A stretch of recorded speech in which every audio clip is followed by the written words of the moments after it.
Hi, and welcome to Until 9 Million. This is episode 6, and we are 529 weeks until 9 million.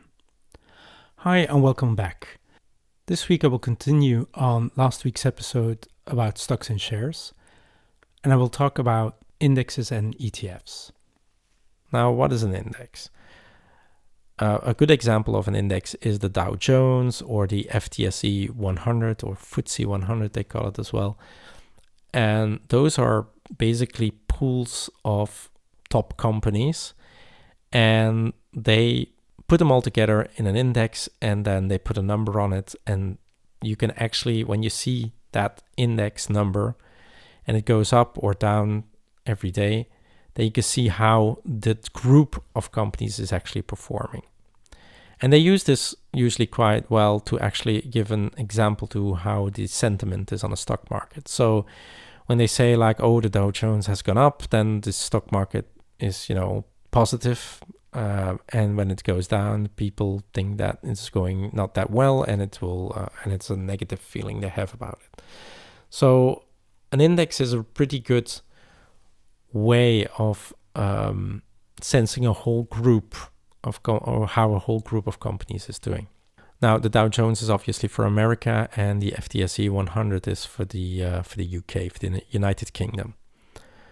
And every country has almost such a index value for their main companies in that country. So there's a lot of indexes going around.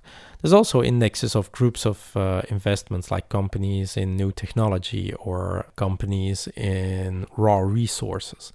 So there's lots of indexes going around. Now, the index story is quite important because it's a pool of companies. A pool of companies. Maybe we can take benefit of that because we want to have a pool of companies to have a safe investment. That's when funds come around. And you got investment funds from bankers who say like, we buy shares of different companies and we make a fund around it, and then you can sign into the fund, and hopefully they do better than the average of the index.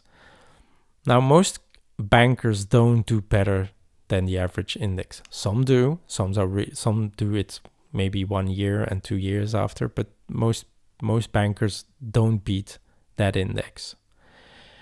And that means that having a fund which is actively traded by a banker costs you money in sort of a cost that they will want to have they want to get paid for doing that service. So there's a cost towards the fund.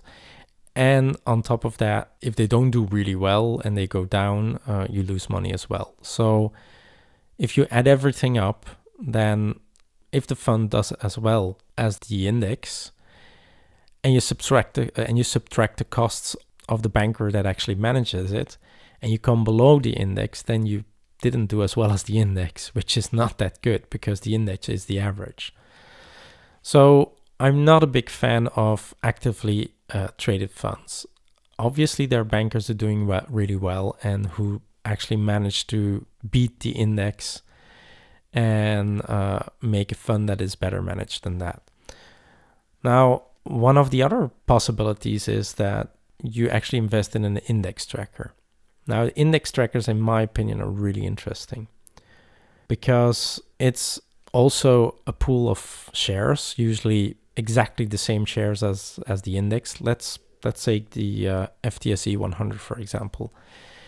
So there's 100 companies in it, and if you have an index tracker that follows those 100 companies, you will actually follow exactly that index.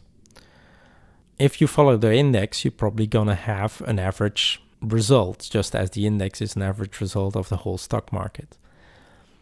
And that's not bad because average is in the middle. So definitely not bad. Now, usually those index trackers have a low cost because they're done electronically. They follow the market, and there's no active people involved in trading funds. So usually it's something electronically, and it's done really cheap.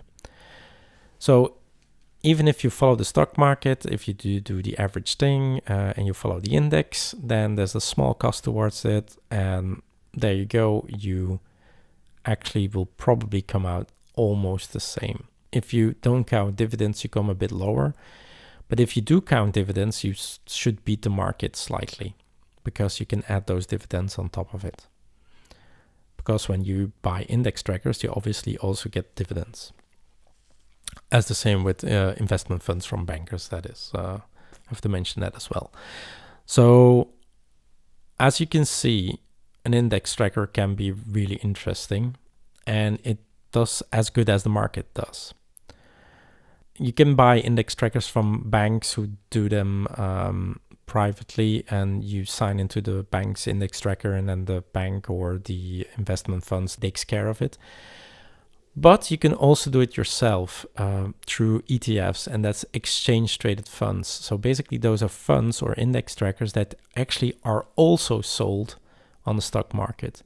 Now, if you have an account with a stockbroker, you can just actually trade them as normal shares, except there are a pool of shares. So that becomes really interesting, because that eliminates the fact that you need 10 different shares to spread your risk. Now, if you buy a share from an index tracker that follows the FTSE 100, then you've invested in 100 companies at the same time, which is a pretty good spread of your risk. And they're the top companies of a country, so usually they do really well, or they do better than the smaller companies. And of course, every year there's companies that fall out of that FTSE 100, and there's other that are being replaced.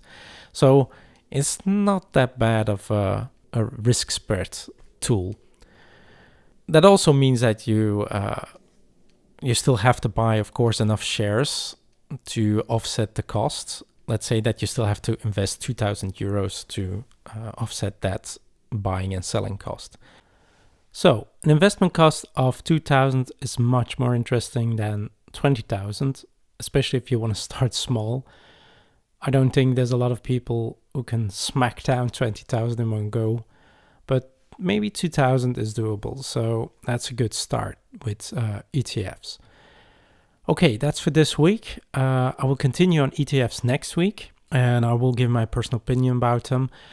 Now, if you want to follow this channel, please subscribe, or you can follow me on Twitter under the same name, Until 9 Million. Okay, that's it. I'll see you next time. Thanks for listening. Bye.